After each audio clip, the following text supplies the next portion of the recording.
The House will come to order. Prayer by the chaplain.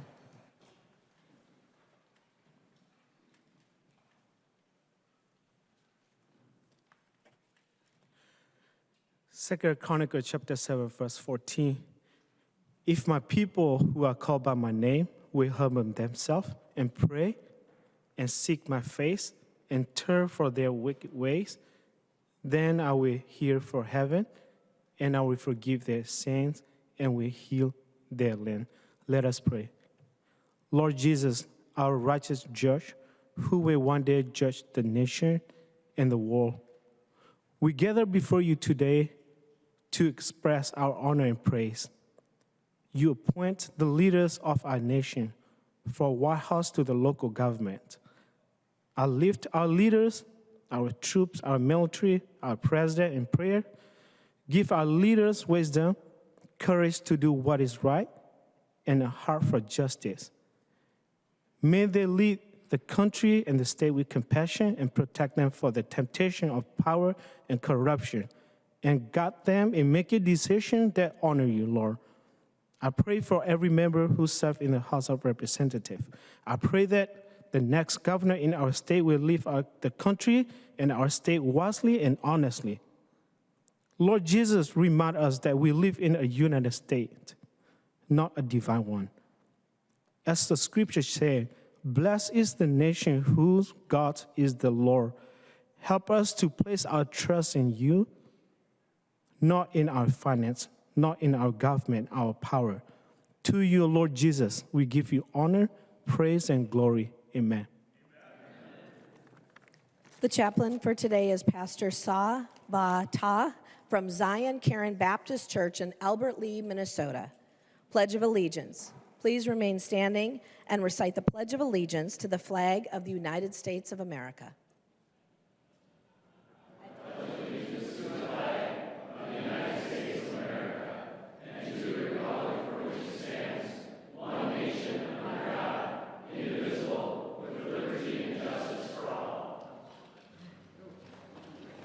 The clerk will take the roll.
Members, we have a number of people participating remotely. I would ask that you would take your conversations to the alcoves or the retiring room.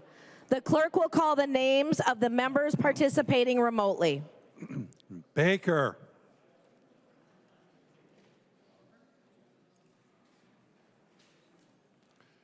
Baker.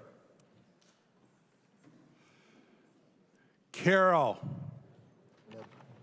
Carroll present. Carroll present. Fogelman. Go ahead, Marge. Fogelman present. Fogelman present. Frederick. Go, Luke. Frederick present. Frederick present. Gilman. Go ahead, Don. Gilman present. Gilman present. Hicks. Okay, go ahead. Hicks present. Hicks present. Jones. Jones, present. Jones, present. Keeler. Keeler, present. Keeler, present. Kosnick. Cosmic present. Kosnick, present. Kreshaw.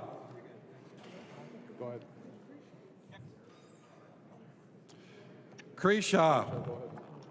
Grisha present. Kreshaw, present. Lee F. Lee F present. Lee F, present. Liebling. Liebling, present. Liebling, present. McDonald. McDonald present. McDonald, present. Purcell. Go. Purcell, present. Purcell, present. Quam. All right, go. Present. Quam, present. Rarick. Rarick, present. Rarick, present. Rymer. Rymer present. Rymer, present. Smith. Go ahead. Smith present. Smith, present. Baker. Baker present. Baker, present.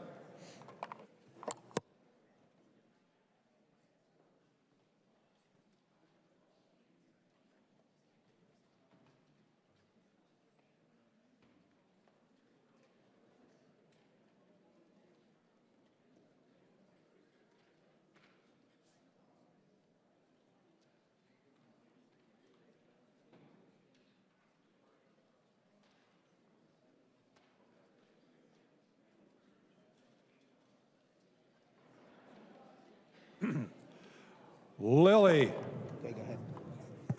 Lily present. Lilly, present.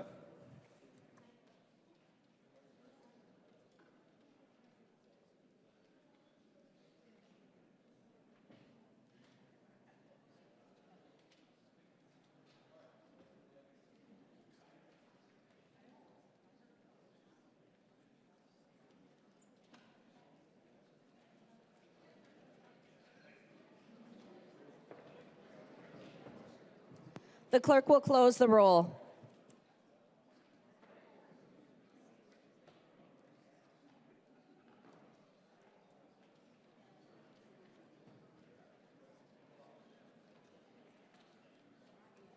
A quorum is present. The clerk will read the journal of the preceding day. Journal of the House 94th Session 2026, 47th Legislative Day, St. Paul, Minnesota, Thursday, March 12, 2026. If there is no objection, further reading of the journal will be dispensed with, and the journal will be approved as corrected by the chief clerk. Hearing no objection, the journal is approved as corrected by the chief clerk.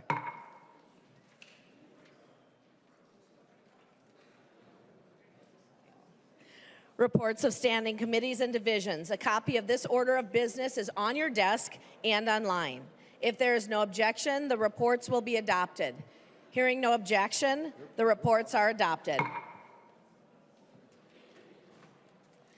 Second reading of House files. Second reading House File number 1531. Second reading. Second reading House File number 3350. Second reading. Second reading House File number 3467. Second reading. Second reading House File number 3560. Second reading. Second reading House File number 3621. Second reading. Second reading House File number 3699. Second reading. Second reading House File number 3718. Second reading. Second reading House File number 4077. Second reading. And second reading House File number 4133. Second reading.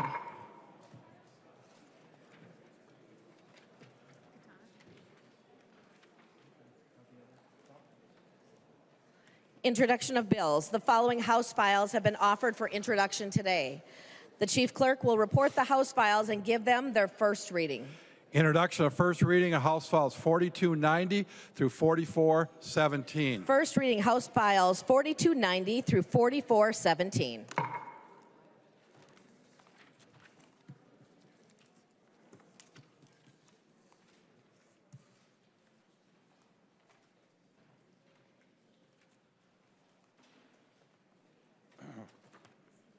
Calendar for today. The first bill on the calendar for today is House File 3379.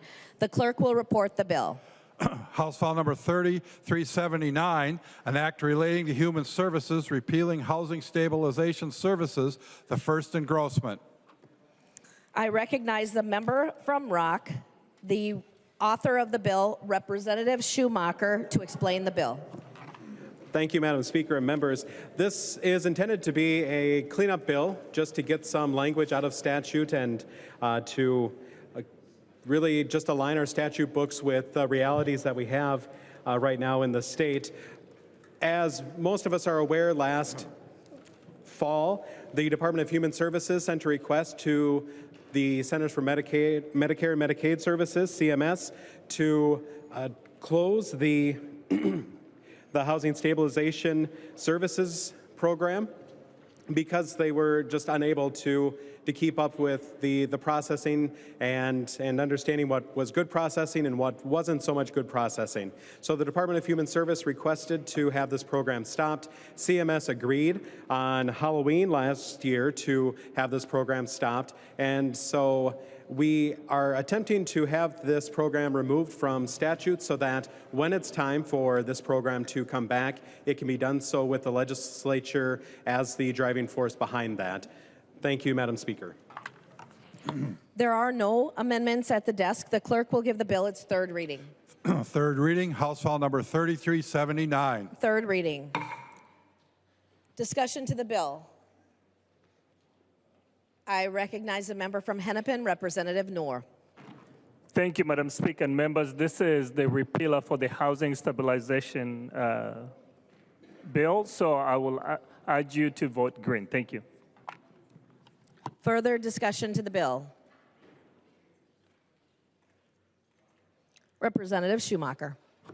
Thank you, Madam Speaker. I would also encourage a green vote for this. It's not so much a policy statement as much as it is just a cleanup of our books. Thank you. Seeing no further discussion,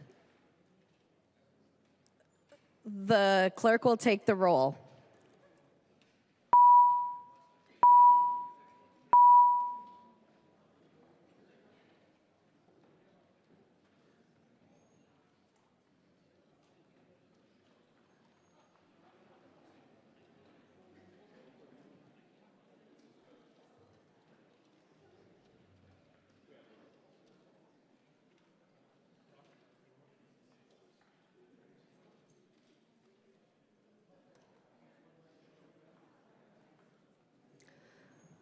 The clerk will call the names of the members participating remotely. Baker. Baker votes aye. Baker votes aye. Carroll.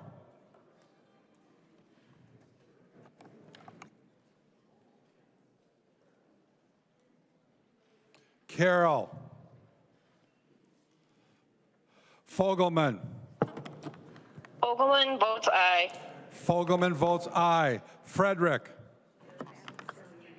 Frederick votes aye. Frederick votes aye. Gilman. Gilman votes aye. Gilman votes aye. Hicks. Okay, go ahead. Hicks votes aye. Hicks votes aye. Jones. Again. Jones aye. Jones votes aye. Keeler. Keeler votes aye. Keeler votes aye. Koznick. Koznick votes aye. Koznick votes aye. Kreshaw. Grisha votes aye. Kreshaw votes aye. Lee F. Lee F. aye. Lee F. votes aye. Liebling. Liebling aye. Liebling votes aye. Lilly. Lily, you're up. Lilly votes aye. Lilly votes aye. McDonald. McDonald aye. McDonald votes aye. Purcell. Thank you. I'll text you right before the next one. Purcell aye. Purcell votes aye. Quam. Aye. Quam votes aye. Rarick. Rarick aye. Rarick votes aye. Rymer. Ryer votes aye. Rymer votes aye. Smith. Go ahead. Andy, go. Smith. Andy. Andy, you need to vote. Smith votes aye. Smith votes aye. Carroll. Carroll aye. Carroll votes aye.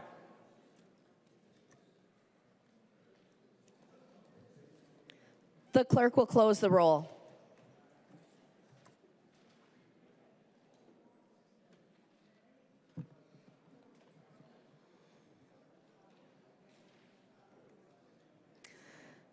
There being 134 ayes and 0 nays, the bill is passed and its title is agreed to.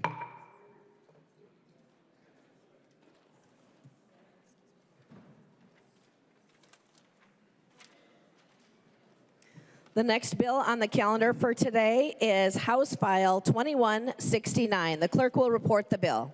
House File number 2169, an act relating to public safety, the first engrossment.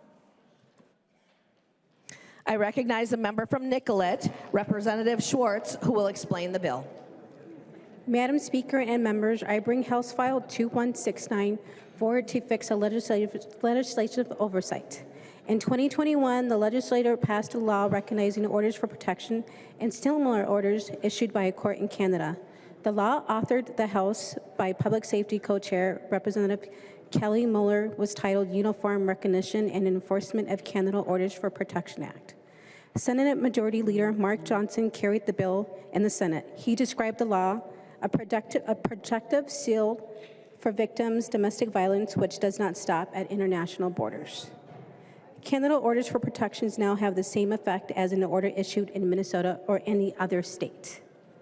However, there is a gap in Minnesota homicide statutes. Under current law, it is second-degree unintentional murder to cause the death of a person when an order of protection is in effect. The clause specifically mentions orders from Minnesota and other states, does not include Canada. House File 2169 adds a second-degree unintentional murder statute recognition of orders for protection from Canada, tribal lands, the District of Columbia, and U.S. territories. Violence-Free Minnesota supports this bill because it fits with their goal of standardizing order of protection language throughout the statutes. Thank you, members. I ask for your support.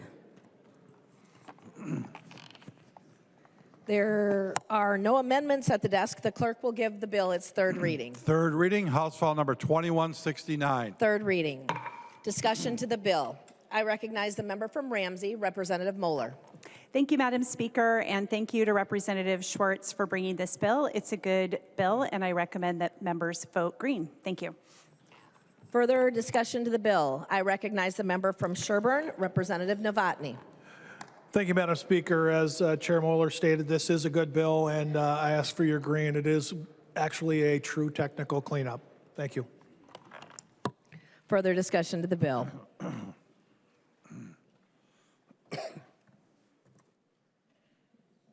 I recognize the author, Representative Schwartz. Members, vote green. Thank you. There being no further discussion, the clerk will take the roll on the bill.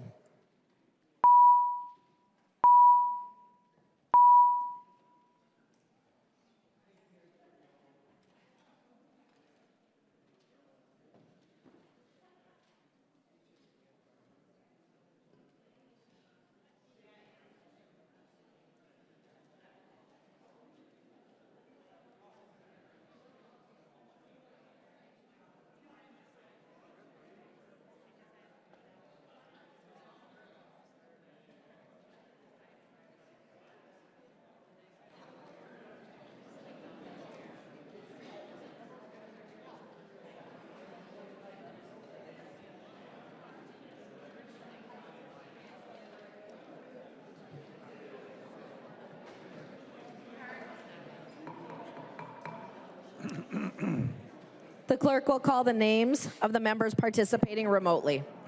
Baker. Baker votes aye. Baker votes aye. Carroll. Carroll, aye. Carroll votes aye. Fogelman. Fogelman votes aye. Fogelman votes aye. Frederick. Frederick votes aye. Frederick votes aye. Gilman. Go ahead, Don. Gilman votes aye. Gilman votes aye. Hicks. Hicks votes aye. Hicks votes aye. Jones. Jones aye. Jones votes aye. Keeler. Try again. Keeler votes aye. Keeler votes aye. Koznick. Cosmic votes aye. Koznick votes aye. Kreshaw. Grisha, aye. Kreshaw votes aye. Lee F. Lee F. I. Lee F. I. Liebling. Liebling, aye. Liebling votes aye. Lilly. All right, Lily, go ahead. Lily votes aye. Lilly votes aye. McDonald. McDonald, I. McDonald votes aye. Purcell. Go. Purcell votes aye. Purcell votes aye. Quam. Aye. Quam votes aye. Rarick. Go. Rarick votes aye. Rarick votes aye. Ryer. Liz. Ryer, aye. Liz, do it again. Ryer, aye. Ryer votes aye. Smith. Smith votes aye. Smith votes aye.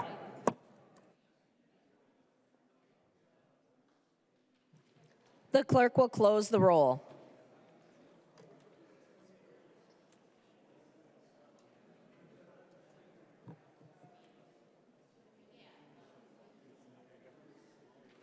There being 134 ayes and 0 nays, the bill is passed and its title is agreed to.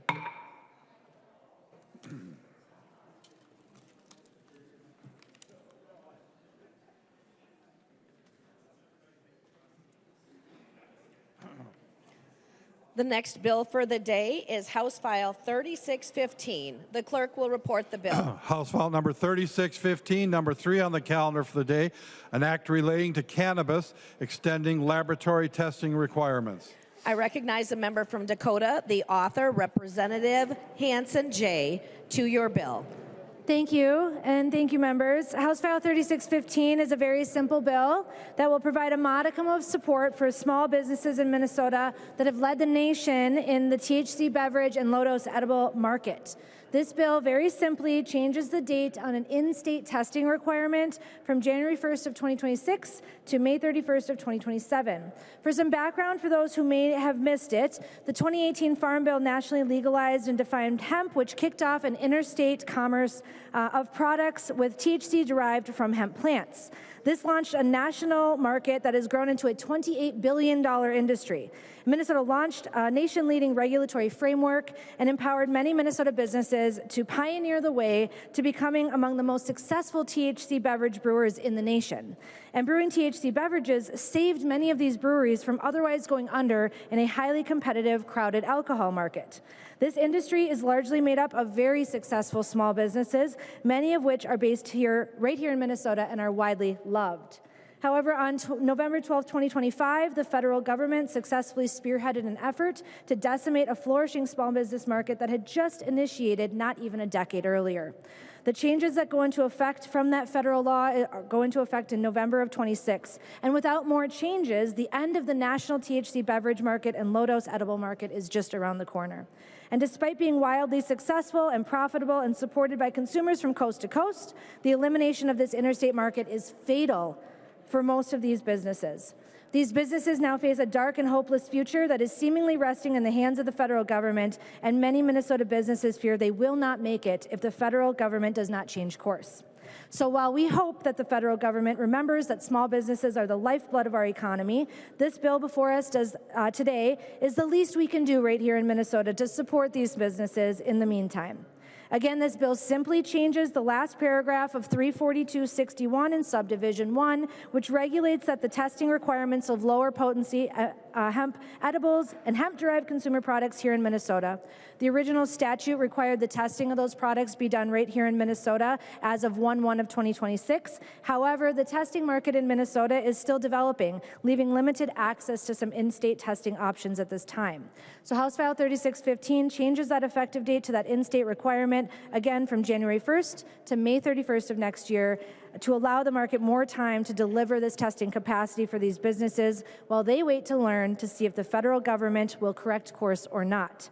If the federal government does not, these businesses will be federally prohibited from sending their products out of state anyways as of November 12th of this year. So this bill with a date of May 31st, 27 leaves us some wiggle room for whatever decision the feds arrive at and for us to come back to session and pivot again if necessary. Thank you.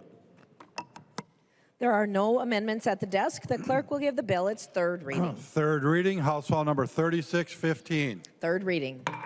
Discussion to the bill. I recognize the member from Anoka, Representative West. Thank you, Madam Speaker. Thank you, Representative Hanson, for authoring this terrific bill. I would urge members to support it. Right now, we're seeing about a 2-month turnaround time if you want to get product tested, cannabis or hemp. If we dump all the hemp products of the well over 1,000 hemp businesses we have in this state into that pipeline, it's going to slow it down even more. And we've had enough rocky starts to this market. This is a small thing that can do a lot of good. Honestly, would like to see it not have a deadline at all, and let's just allow out-of-state testing, but the feds have mucked it up, and hopefully they'll resolve that too. So members, I'd urge a green vote on this bill. Further discussion to the bill.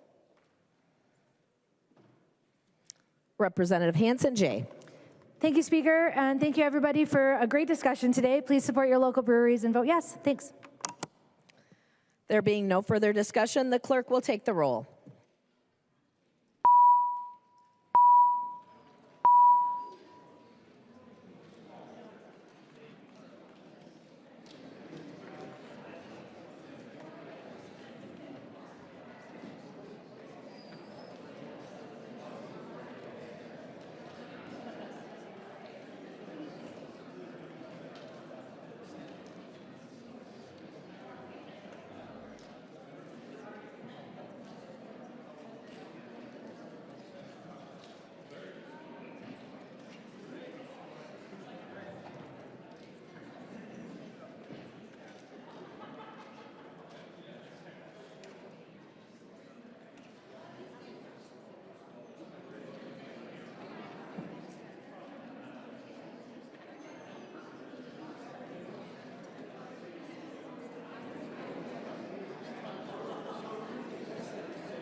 The clerk will call the names of the members participating remotely. Baker. Baker votes aye. Baker votes aye. Carroll. Go for it. Go ahead. Carroll, aye. Carroll votes aye. Fogelman. Fogelman votes no. Fogelman votes no. Frederick. Frederick votes aye. Frederick votes aye. Gilman. Go ahead, Don. Gilman votes aye. Gilman votes aye. Hicks. Go ahead. Hicks votes aye. Hicks votes aye. Jones. Jones votes aye. Jones votes aye. Keeler. Here you go. Keeler votes aye. Keeler votes aye. Kosnick. Cosnick votes no. Kosnick votes no. Kreshaw.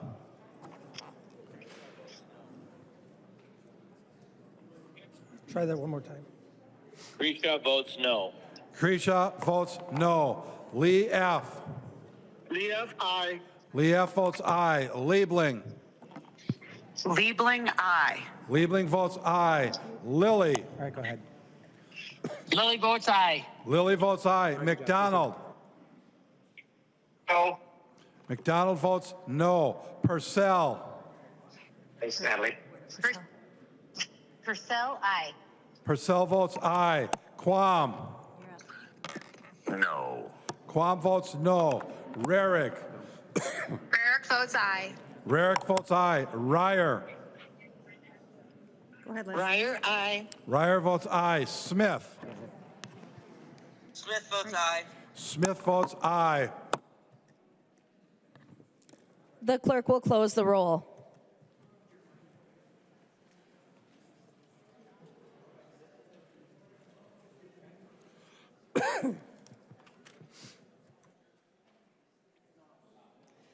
There being 100 ayes and 34 nays, the bill is passed and its title is agreed to.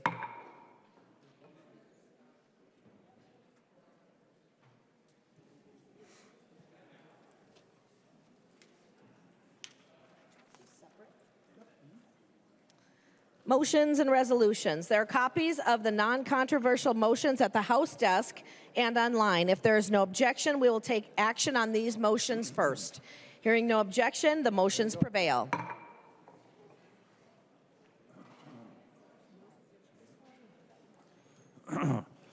Whitty moves that House File Number 4151 be recalled from the Committee on Workforce, Labor and Economic Development, Finance and Policy, and be re-referred to the Committee on Public Safety, Finance and Policy. I recognize the member from Dakota, Representative Whitty. Yes, Madam Chair, that's my request. I believe the chairs have come to that agreement. Thank you. Madam Speaker. Further discussion, I recognize the member from Ramsey, Representative Pinto.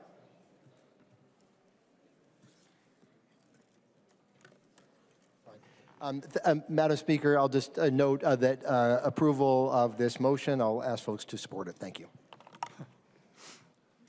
Further discussion to the motion? All those in favor say aye. Those opposed, nay. The motion prevails. Vernig moves that House File Number 4212 be recalled from the Committee on Health, Finance and Policy and be re-referred to the Committee on Human Services, Finance and Policy. I recognize a member from Dakota, Representative Vernig. Yes, thank you, Madam Chair. That is my motion. This is the MDH policy bill meant for human services. Staff let me know that it was routed to the wrong committee upon introduction, so I ask that we support the move. Any further discussion to the motion? All those in favor, aye. Those opposed, nay. Motion prevails.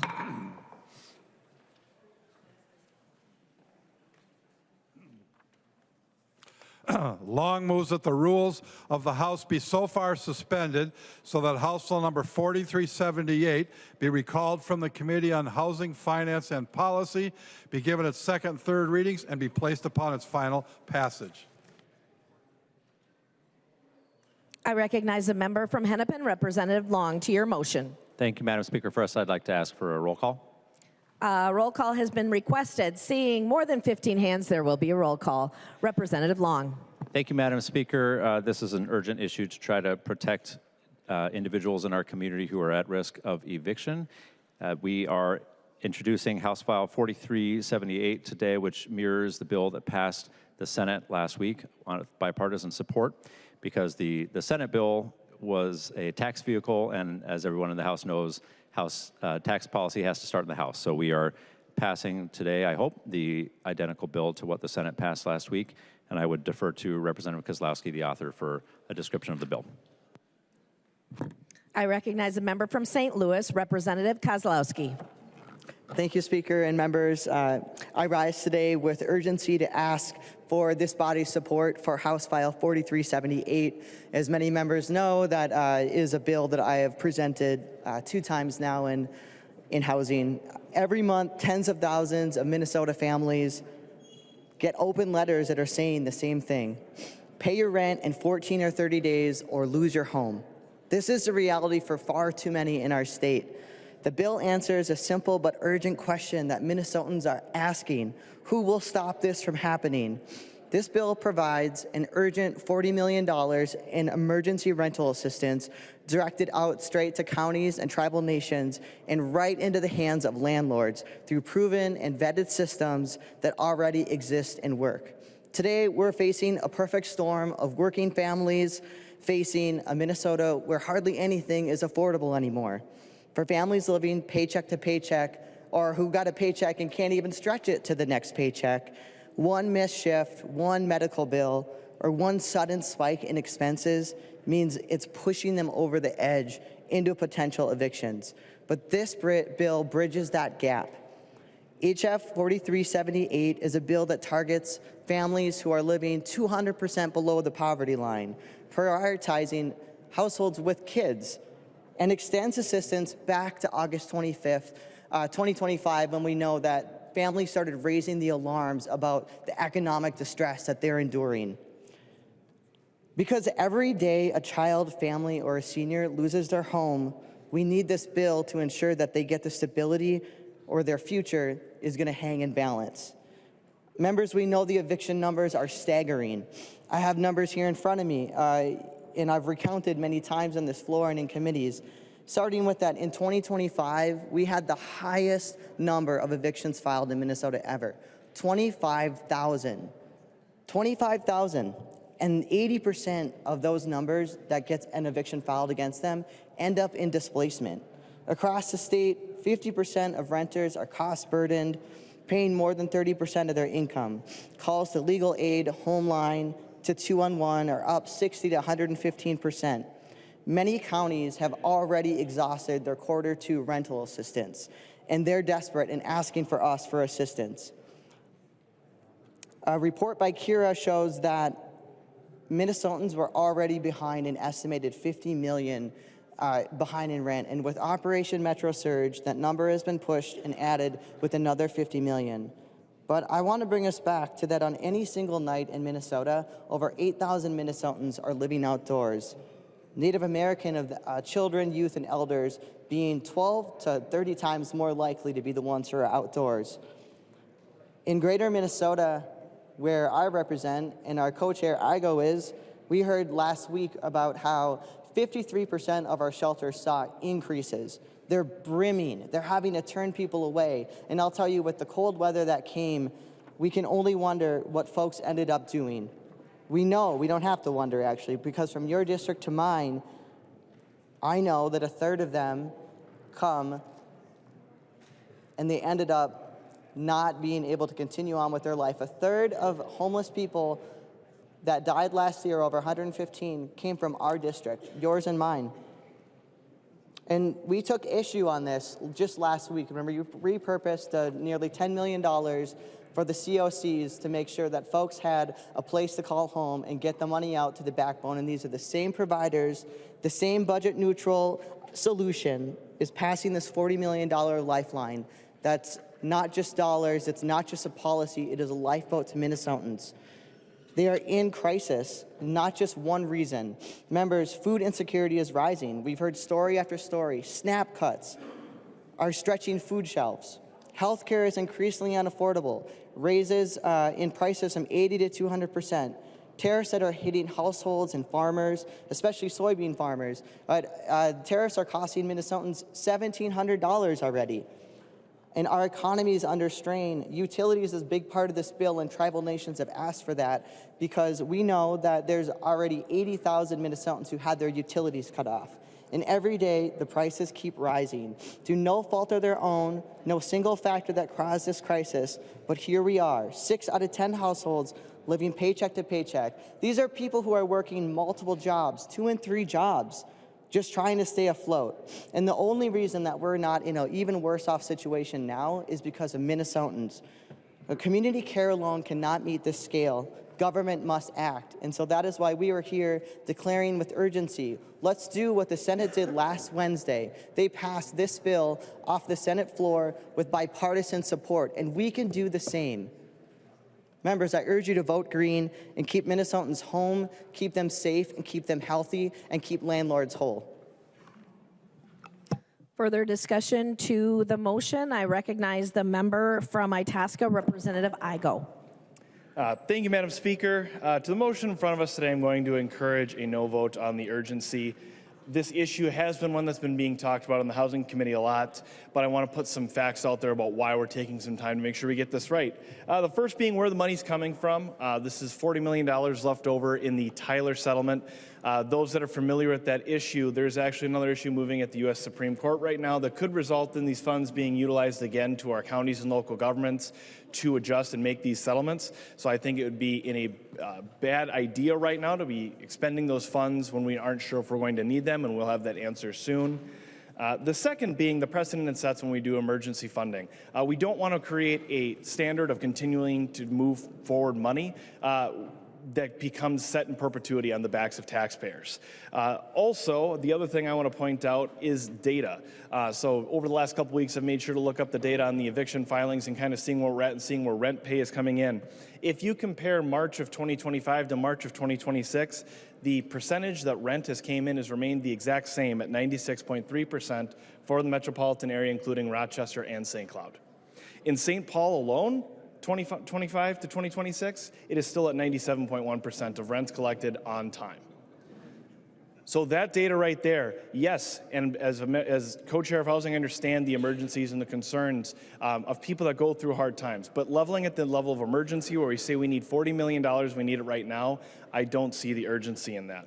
One of the things that was talked about is returning affordability so we can make sure to keep people's cost of living down. Well, that's something that I firmly believe in, and that's the way that this chamber can come together to make sure we deliver the assistance to every single Minnesota family, regardless of where you are in the state.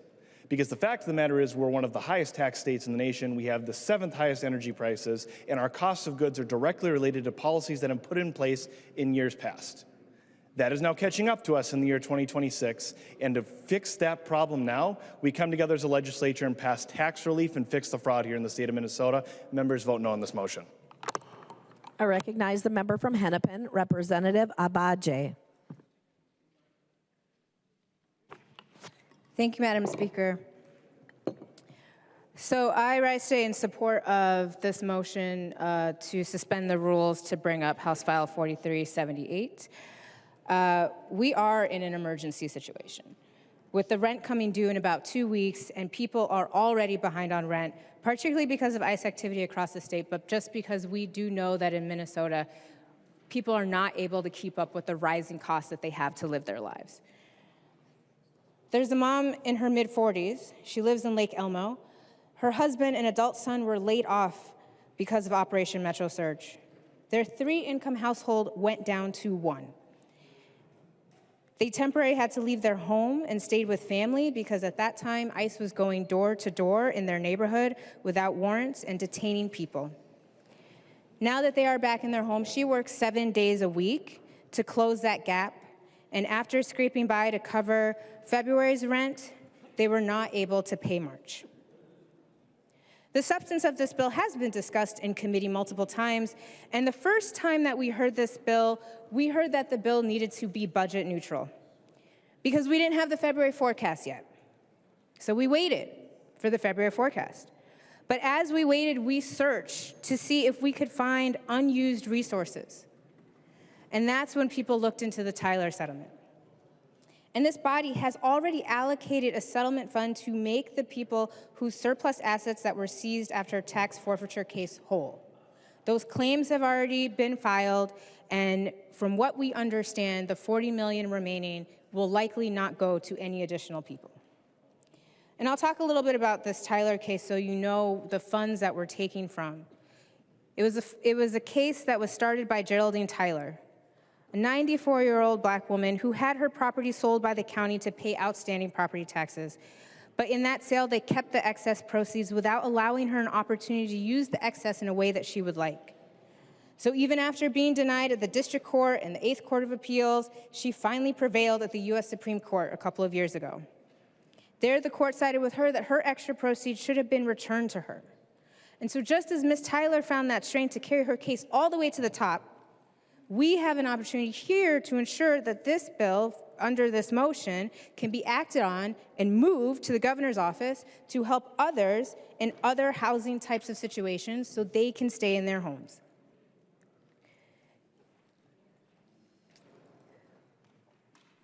What we know is that when we presented this opportunity for funding, the goalpost shifted again.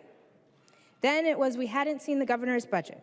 Then it was we needed to see targets. But essentially at every time that we've been able to pursue rental assistance, we have been met with resistance. And I hope today, colleagues, that we will not see that resistance any longer for people who are suffering across the state of Minnesota. There's also another piece in this bill that suspending the rules would be helpful to bring up because not only does it provide the necessary resources to ensure that renters and landlords are made whole, because let's not forget, this funding is going directly to landlords. But it also allows the time for that process to be completed. Right now in the state of Minnesota, we have a 14-day eviction notice period, and this bill would extend that into a 30-day notice period, but only temporarily, and it's only specific to non-payment of rent cases.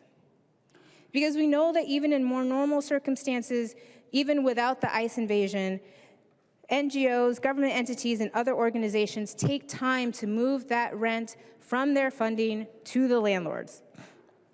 And so this would allow us to do that.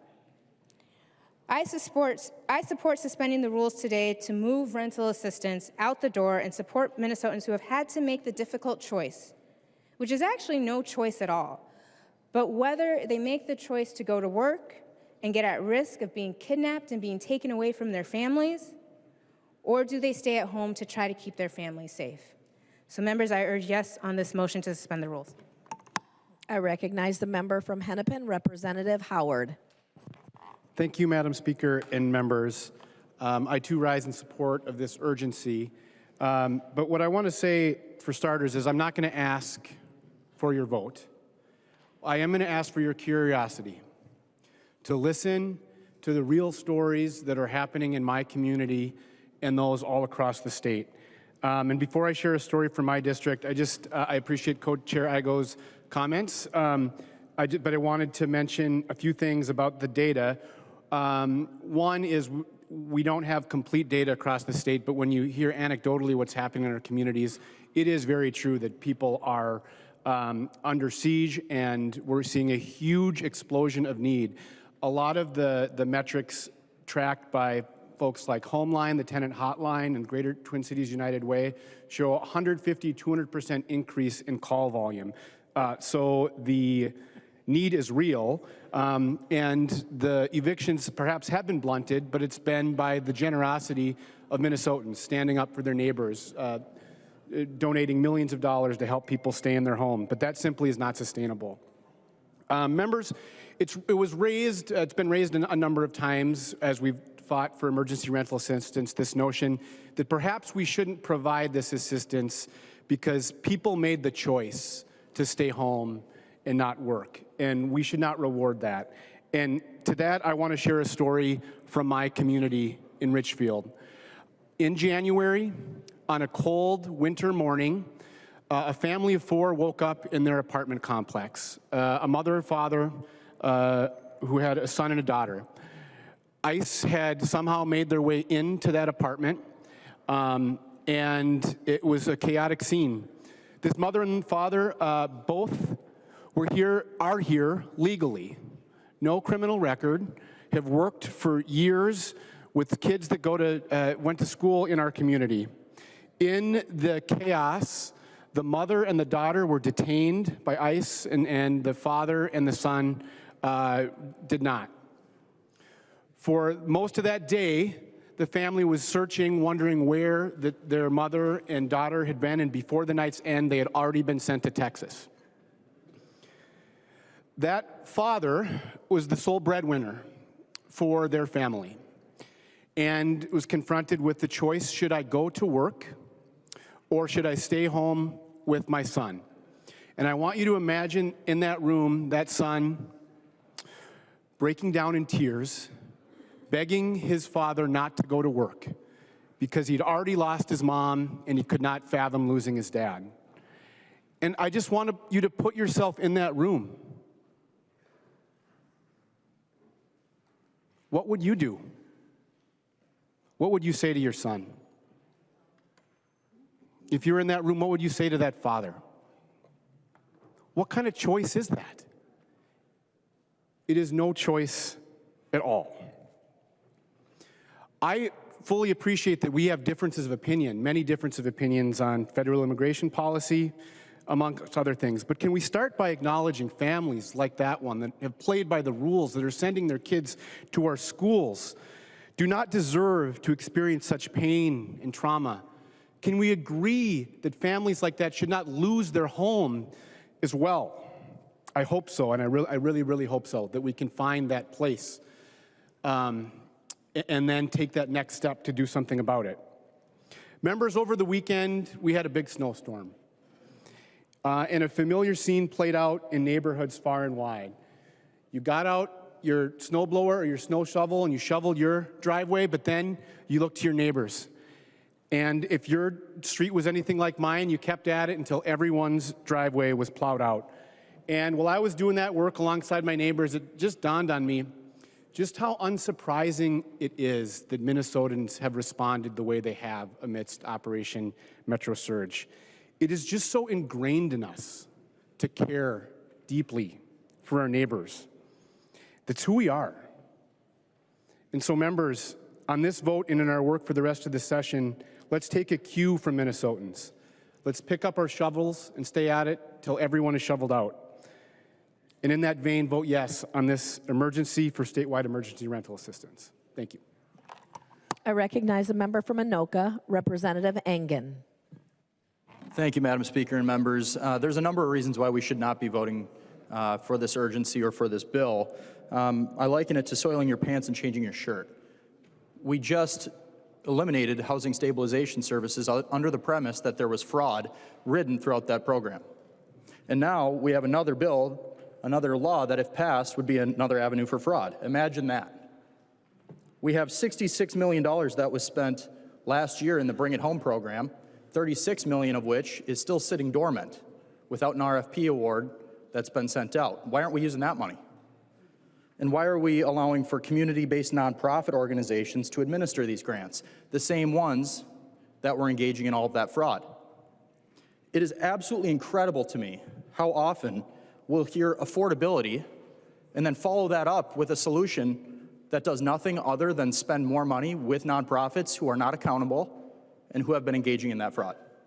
When instead, we could just cut taxes on these people. Stop stealing them blind. If Minnesota did that, we wouldn't have 6 out of 10 households living paycheck to paycheck. Thank you. Vote no. I recognize a member from Hennepin, Representative Mamani Hitsley. Thank you so much, Madam Speaker and the members, for the opportunity to speak on this matter. As a legislator, I have seen firsthand how ICE enforcement has destabilized families across our state. When the breadwinner disappears overnight and income is suddenly lost, the first bill that often goes unpaid is rent. And housing instability follows quickly. In the wealthiest nation in the world, and here in Minnesota, no family should lose their home because of one emergency or one missed paycheck. This bill is not just an emergency rental assistance bill. It is an economic stabilization tool because evictions cost everyone, and it costs more. Counties pay more for shelters, schools face disruptions, employers lose workers, and communities lose stability. But when we intervene early with targeted one-time assistance, we keep families housed, children in their schools, and workers on the job. From Brooklyn Park all the way to rural Minnesota, communities where one eviction can mean leaving a town entirely. I also want to take this opportunity to thank the advocacy groups who have been on the front line of this issue, who have seen the impact firsthand as they continue to try to address the increase of phone calls, as we've heard, and this need. In my district alone, I'm thankful for local trusted partners and advocacy partners like Nalima and the team at ACER and CAPI that have helped many families I have personally referred to.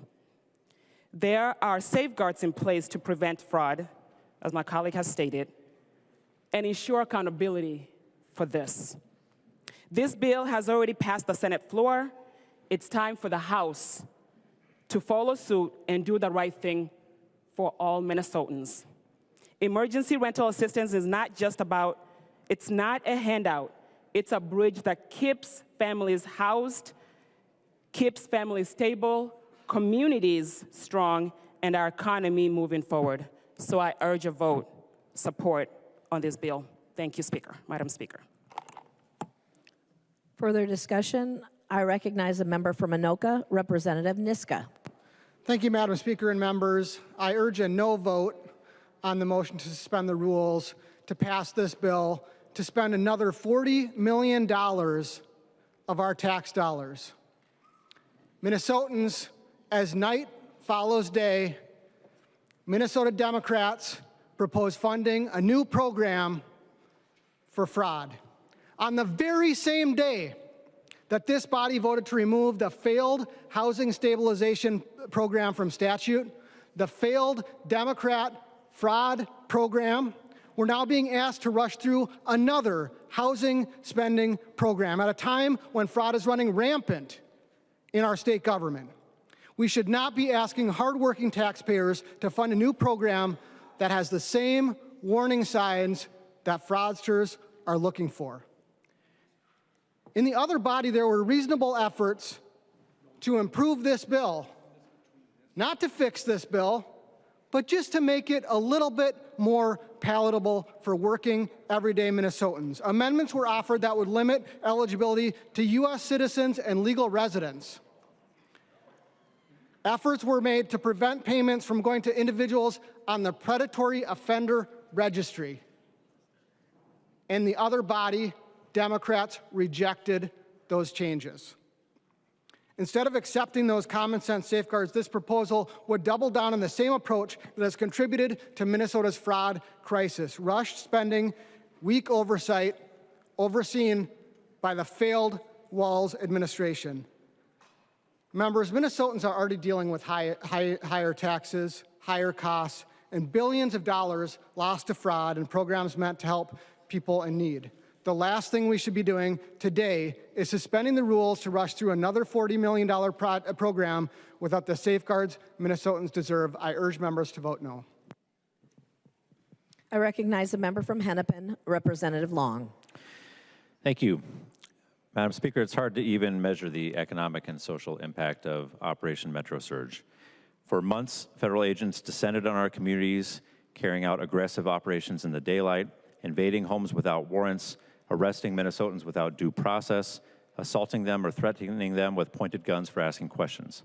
They have also intentionally targeted our black and brown neighbors in systemic racial profiling. Don't take my word for it. A decision last week by a Trump-appointed judge found compelling and troubling evidence of racial profiling. He wrote that ICE had clearly authorized stops based on ethnicity or race without reasonable suspicion that they were violating immigration laws. In plain English, that means that ICE agents were told to stop black and brown people in our communities. One of the plaintiffs in the lawsuit was a Somali-American young man who was on his lunch break. When he was stopped by ICE, he repeatedly said, "I'm a citizen," but they refused to look at his ID and took him into custody. A non-white constituent of mine was stopped while jogging around the lake and asked to show his papers, as if Minnesotans are now expected to carry papers while jogging. I guess only if you're brown. Minnesotans were door-knocked by federal officials and asked to point out their non-white neighbors, asking our neighbors to racially profile one another. Off-duty police officers were even stopped by ICE. The Brooklyn Park police chief noted that this had happened to their officers and that every person who this had happened to was a person of color. Local law enforcement felt the need to speak out to try to regain trust of the community and show that they didn't condone this behavior. My own mother-in-law is an immigrant and was afraid to leave her home during the height of Metro Surge. The times she had to go out, such as to a doctor's appointment, she carried her passport out of concern that if she was stopped, they wouldn't be able to understand her accent when she said she was a citizen.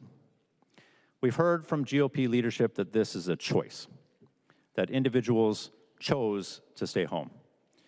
Given this intentional campaign to intimidate and harass our black and brown neighbors, to say that immigrants had a choice in this is deeply insulting. If you are afraid you're going to get picked up because of the color of your skin, that is not a choice.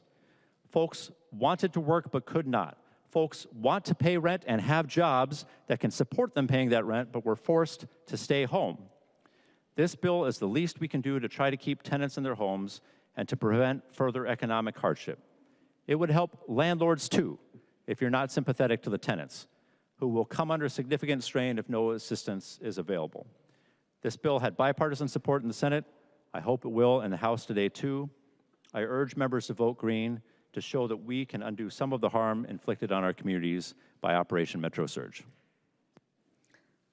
The clerk will take the roll.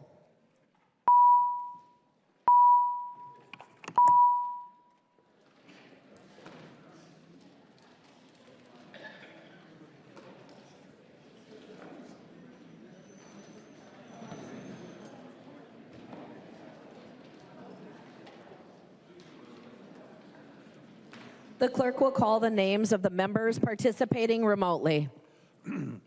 Baker. You're on. Baker votes no. Baker votes no. Carroll.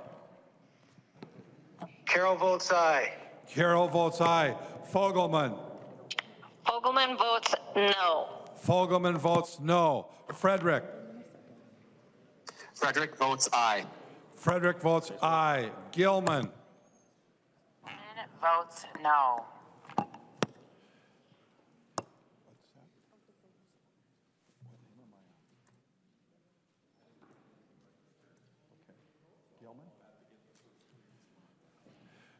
Gilman. No. Gilman votes no. Hicks. Go ahead. Hicks votes aye. Hicks votes aye. Jones. Jones votes aye. Jones votes aye. Keeler. There you go. Keeler aye. Keeler votes aye. Koznick. Cosmic no. Koznick no. Kreshaw. No. Kreshaw votes no. Lee F.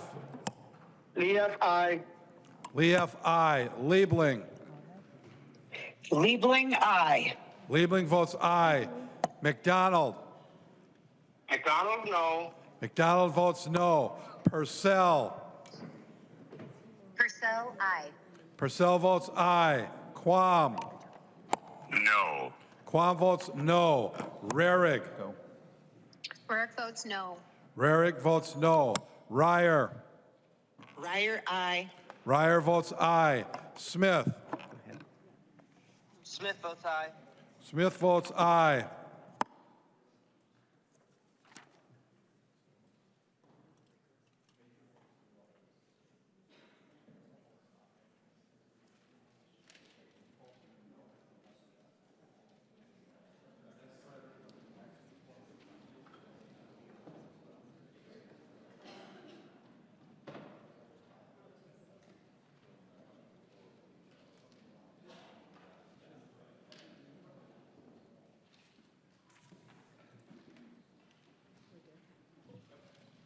The clerk will close the roll.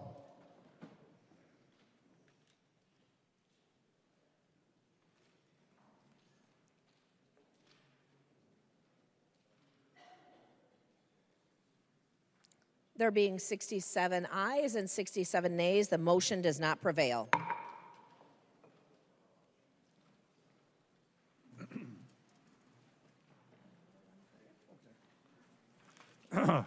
Niska moves that the rules of the House be so far suspended so that House File Number 16 be recalled from the Committee on Elections, Finance, and Government Operations, be given its second and third readings, and be placed upon its final passage. I recognize the member from Anoka, Representative Niska, to your motion. Thank you, Madam Speaker and members. We heard a lot of discussion about the Democrat-created immigration crisis that happened in our state, so we should take up House File 16 and solve the root cause of the problem, the lack of cooperation between our state and local law enforcement with federal immigration enforcement. Madam Speaker, I request a roll call. A roll call has been requested. Seeing more than 15 hands, there will be a roll call. Representative Niska. Thank you, Madam Speaker. I will defer to Representative Rymer, the chief author of House File 16, for further presentation. I recognize the member from Chisago, Representative Rymer. Madam Speaker and members, thank you for this opportunity to bring up with urgency House File 16. This bill accomplishes two main things. The first is that it mandates any illegal immigrant arrested on suspicion of a violent crime as defined by Minnesota Statute 624-172, Subdivision 5. And just want to pause for a moment to read some of what those crimes are, just as a refresher. Those crimes include murder, assault, domestic assault, crimes committed for the benefit of a gang, robbery, carjacking, kidnapping, and criminal sexual misconduct.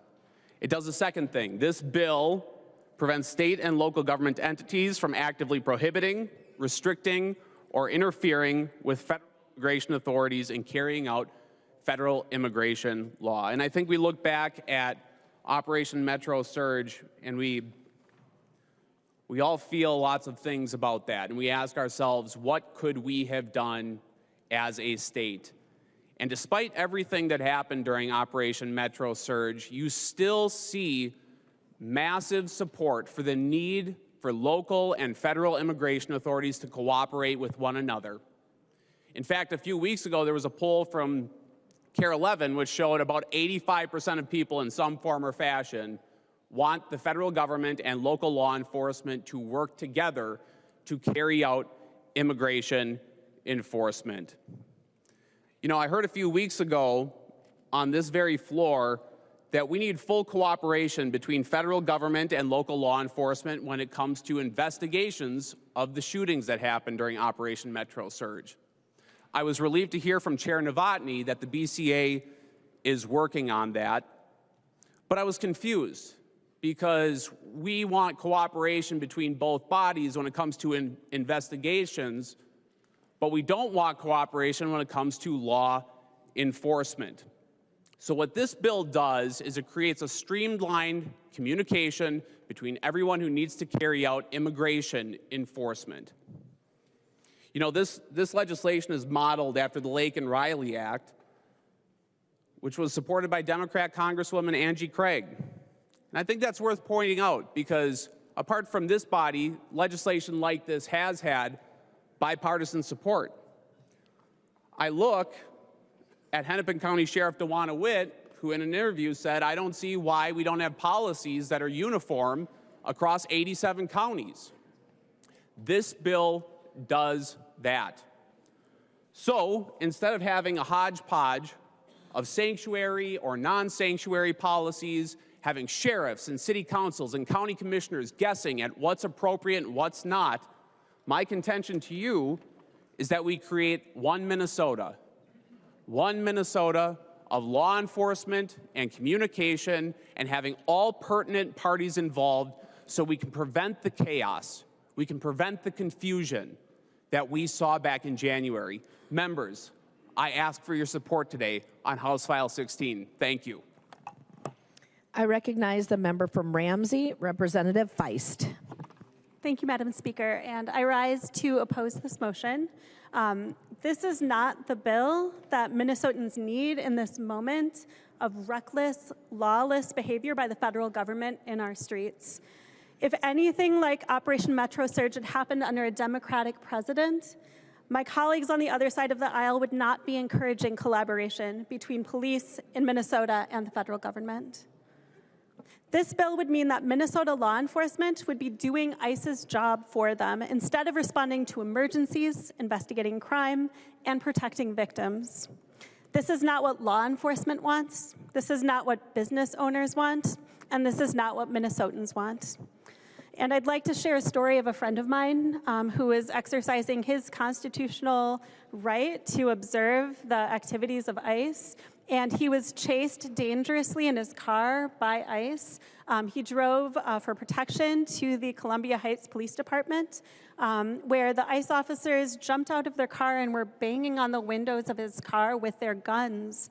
And it just happened to be that a representative of the Bureau of Criminal Apprehension happened to just be in the parking lot. And he de-escalated the situation. And I just kind of asked my colleagues, what would cooperation have looked like in that situation? It was really important that our state law enforcement were able to intervene and were able to de-escalate. This bill does not make us safer. It doesn't get at the real and urgent priority of holding the Department of Homeland Security accountable and protecting our schools, our legal institutions, our healthcare facilities, and our homes from federal incursion onto our rights. This bill also undermines trust between community and law enforcement, and that is bad for all of us. As the County Attorneys Association wrote in their statement to the House on this bill, quote, "Local participation in federal immigration enforcement undermines public safety by deterring members of immigrant communities from reporting crimes and participating in the prosecution of those crimes due to fear of immigration consequences. ICE has made us less safe. They caused havoc in our streets. They broke doors down and detained people without identifying themselves. They crashed cars and they broke windows. Is this how we want Minnesota law enforcement officers to behave? This bill would double down on the economic devastation we've already experienced under Operation Metro Surge. We should instead be focused on the real priorities of Minnesotans. Instead, we are actively we are actively encouraging more damage to our economy and the daily needs of communities. Instead of scapegoating and fear-mongering about immigrants, we could be fixing healthcare. Immigrants energize our economy. Nearly 20% of construction workers are undocumented immigrants. Nearly 30% of direct care workers for long-term services are immigrants who care for our family members so that they can live in dignity in the later years of their lives. We know that people are afraid to engage in normal commerce because, for example, they may be violently arrested while working for or shopping at their local Target store. The cumulative impact of Operation Metro Surge on these immigrant workers and shoppers is massive.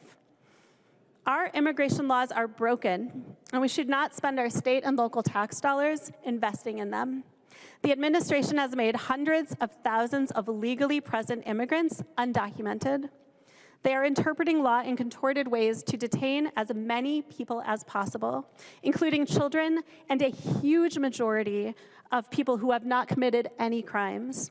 Human beings who have lived in our communities, oftentimes for decades, are being denied medication and warehoused in bleak conditions without access to adequate food, not to mention the lawyers that they are entitled to. Why should we invest state dollars in supporting this effort? So in conclusion, I just want to emphasize that this bill is a red herring intended to distract us from the real issues facing Minnesotans right now, a federal government that is violating our constitutional protections and undermining our economy. Let's get back to the work of meeting the moment. Thank you. I recognize the member from Wright, Representative Hudson. Thank you, Madam Speaker. Where to start? So the question was asked, or the hypothetical was put forward, if this were to have happened, Operation Metro Surge under a Democrat administration, all of us over on this side would be up in arms. Would it were true? Boy, would I love to live in a nation where a Democrat administration would take immigration enforcement seriously. We haven't seen that since Barack Obama, Bill Clinton. It's actually a pretty recent development that we don't have bipartisan agreement on the enforcement of immigration law. I won't go into speculating as to why that is.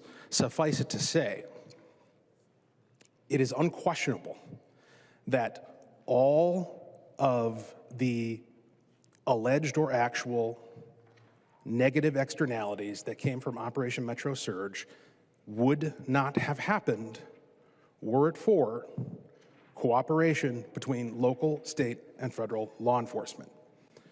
And the idea that federal law should not be enforced, this is like the one area of law, apparently, where we're saying that despite the fact that the law is on the books at the federal level, we're going to actively undermine and sabotage that law by failing to cooperate with it at the state and local level. That has created the chaos that you're complaining about.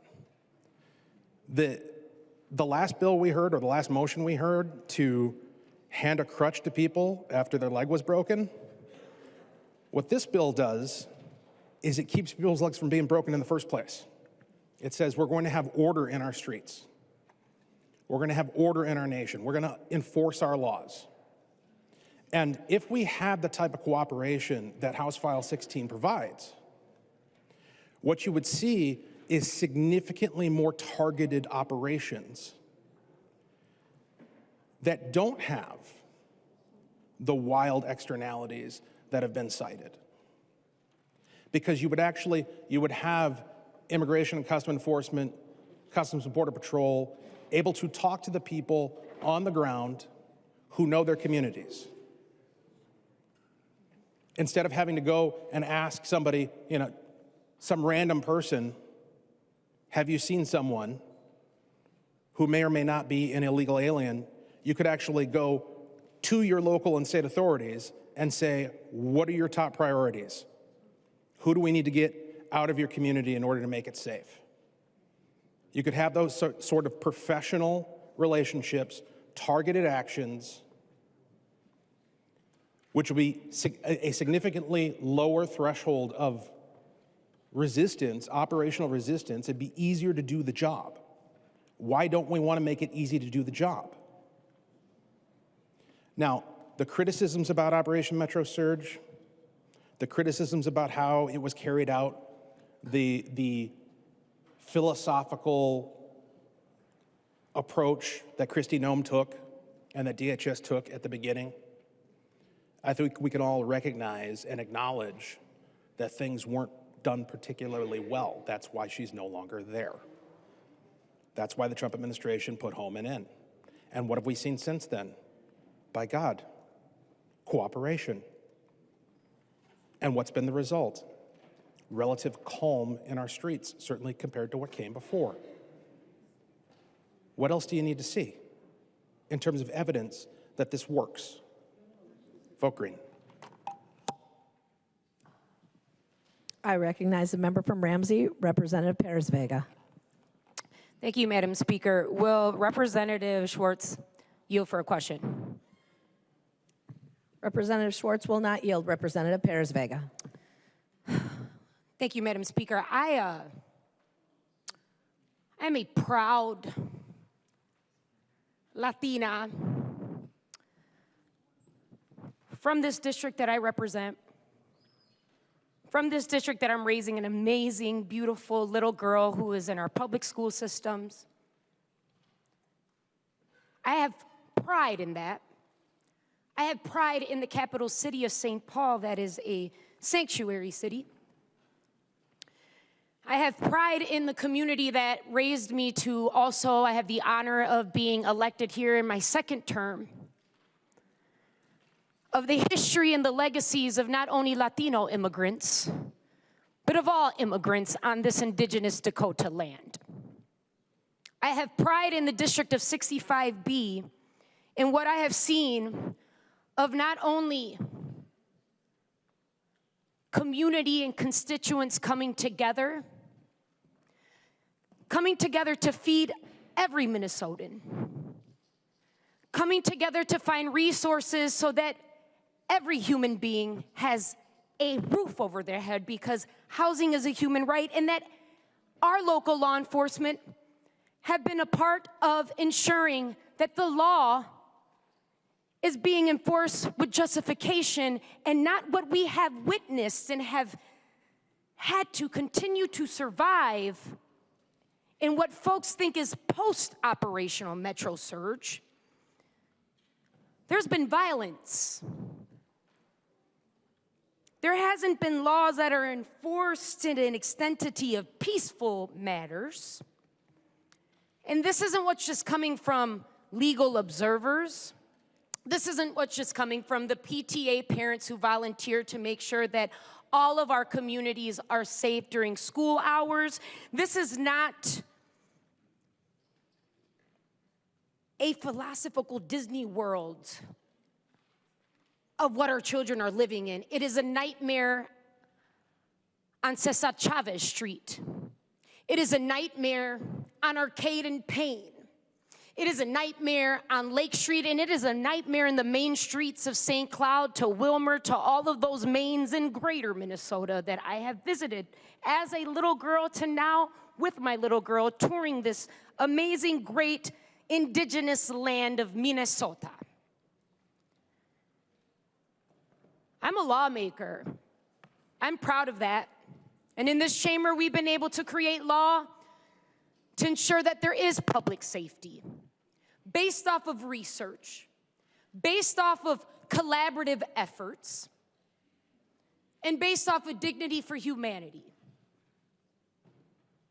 When you have law enforcement from all over the state, when you have superintendents from all over the state, when you have educators, health practitioners, in these past 2 weeks, we have heard not only in our state's experiences, but throughout the nation, who have came into these chambers to be supportive of protecting law, of abiding law, but not by enforcing unjust violence.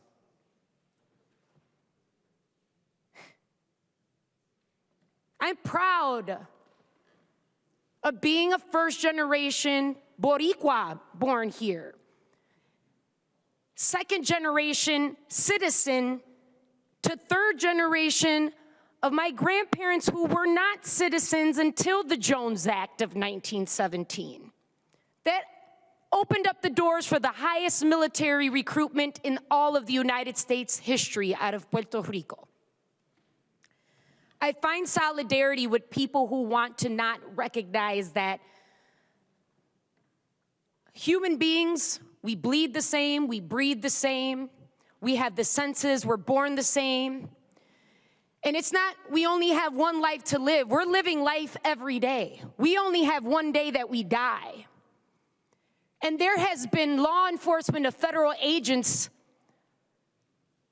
killing people, kidnapping people who are awaiting to be naturalized,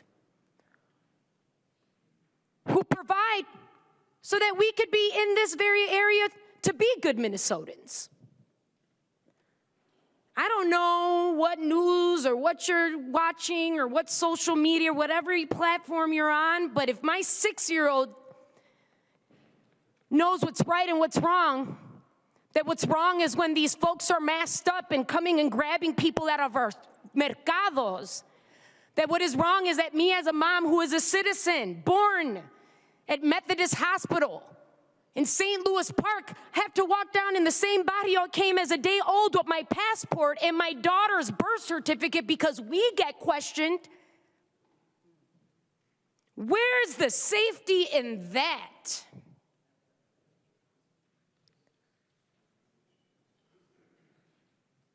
It's common sense, man.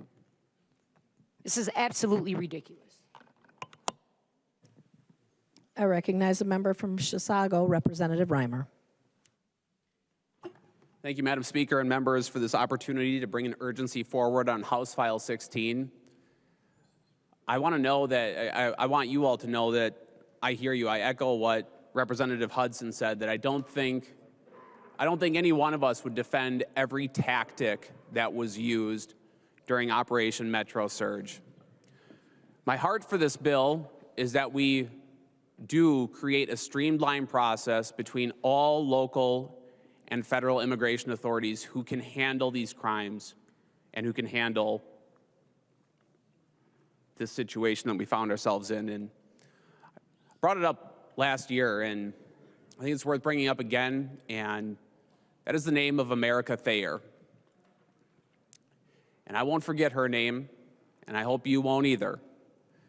And America Thayer was brutally murdered and beheaded by a Cuban illegal immigrant with multiple convictions and awaiting felony conviction in Shakopee.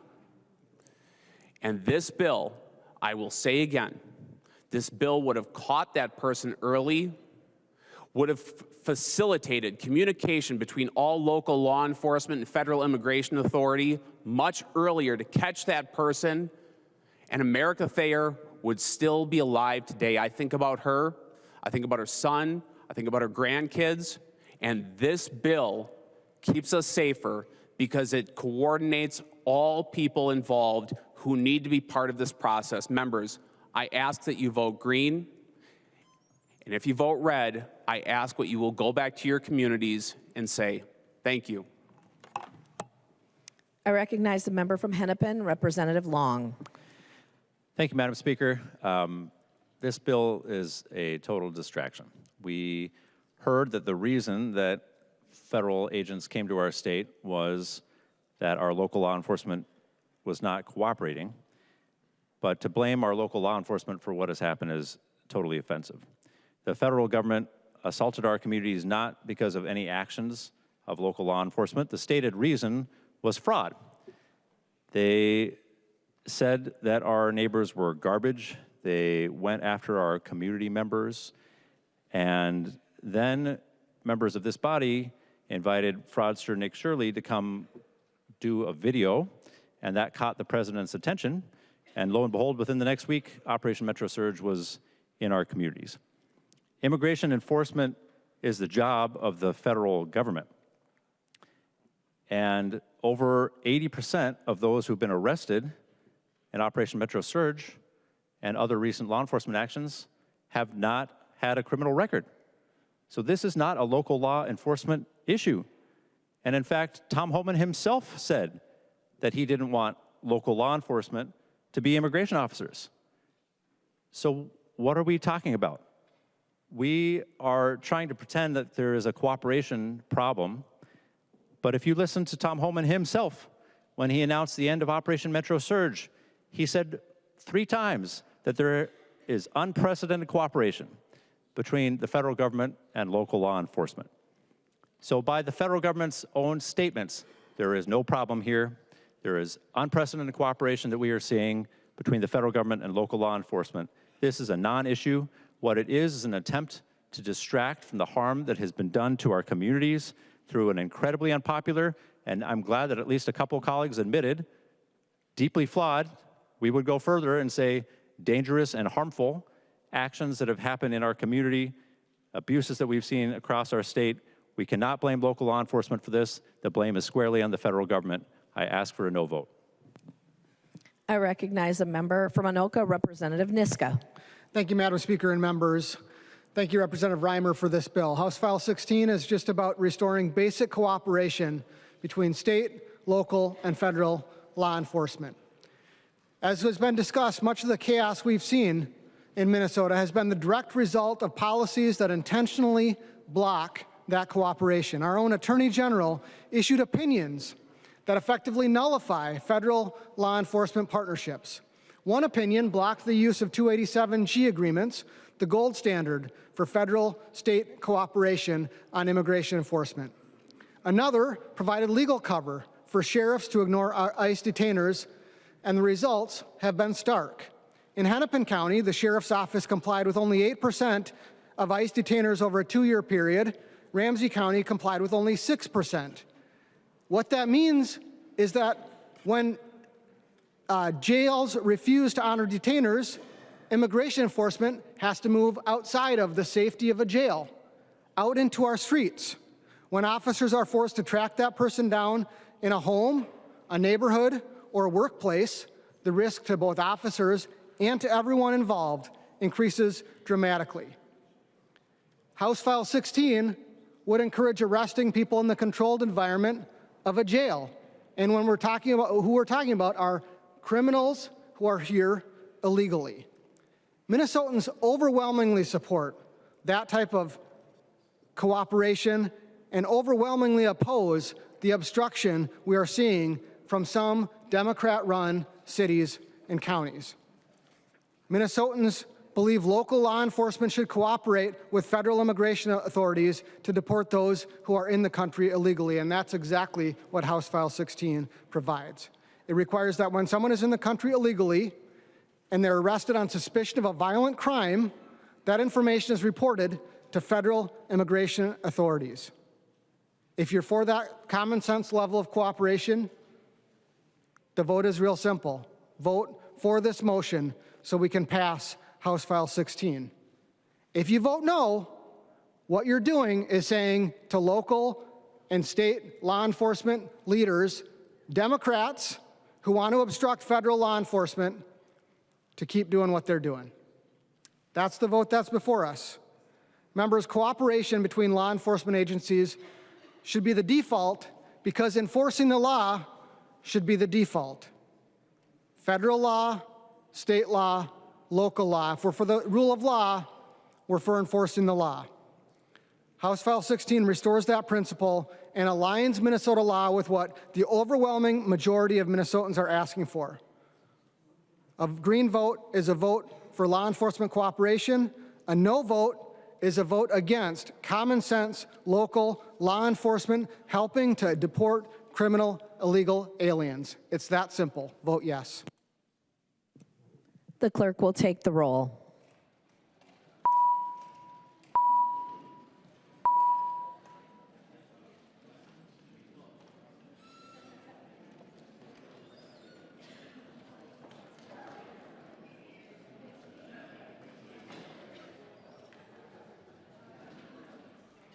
The clerk will call the names of the members participating remotely. Baker. Baker Baker votes aye. Baker votes aye. Acom. Go ahead. Acom votes no. Acom votes no. Carroll. What's that? Carroll. No. Carroll votes no. Fogelman. Fogelman votes yes. Fogelman votes aye. Frederick. Frederick votes no. Frederick votes no. Gilman. Gilman votes aye. Gilman votes aye. Hicks.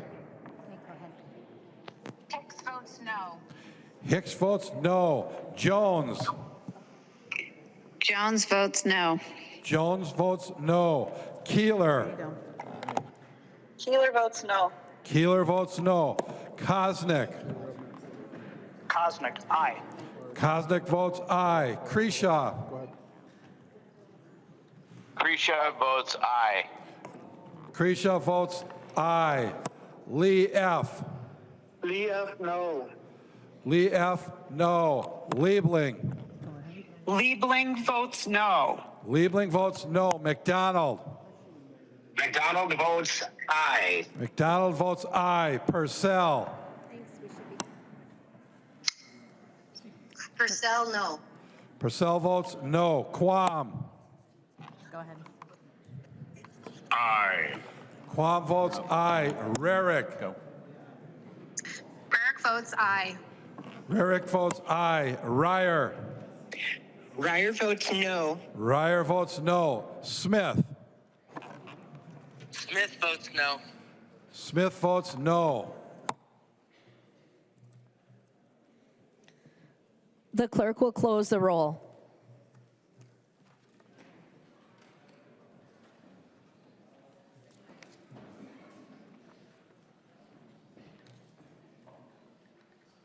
There being 67 ayes and 67 nays, the motion does not prevail.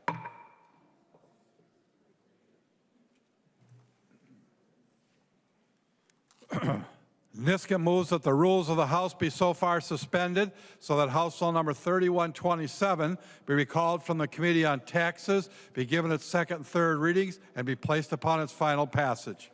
I recognize the member from Anoka, the maker of the motion, Representative Niska. Thank you, Madam Speaker and members. That is my motion, and I request a roll call. A roll call has been requested. Seeing 15 hands, there will be a roll call. Representative Niska. Thank you, Madam Speaker. I believe Representative Anderson will speak first to the bill. Recognize the member from Washington, Representative Anderson, PE. Thank you, members.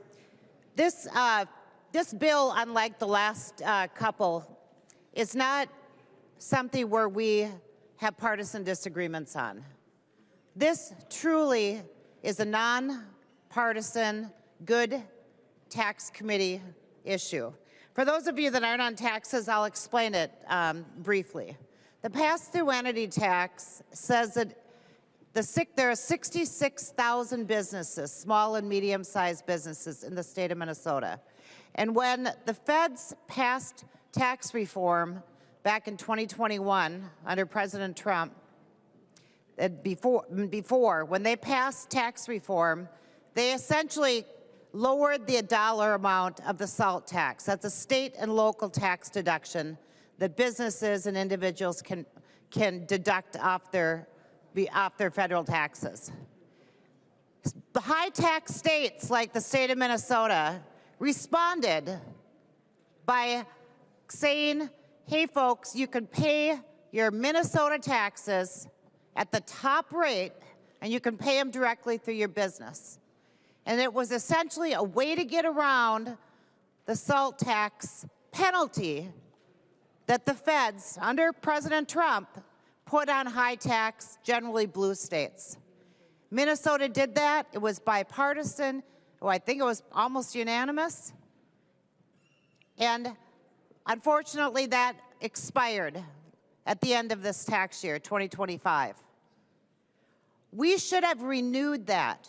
Almost every other state that's a high tax state renewed that provision. And we didn't do it here in Minnesota. There's a bill that we've heard in taxes twice now that actually renews that. And let me point out, there is not one dime that Minnesota loses by passing this accounting measure. Not one dime.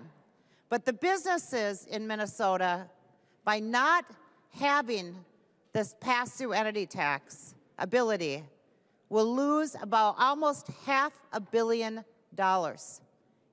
So we will be sending, businesses and individuals will be sending $500 million extra to the federal government if we don't do this. And that $500 million is money that could go and stay in visit. It could expand local businesses here. It could be sent to charities. It could be, spent in the state of Minnesota.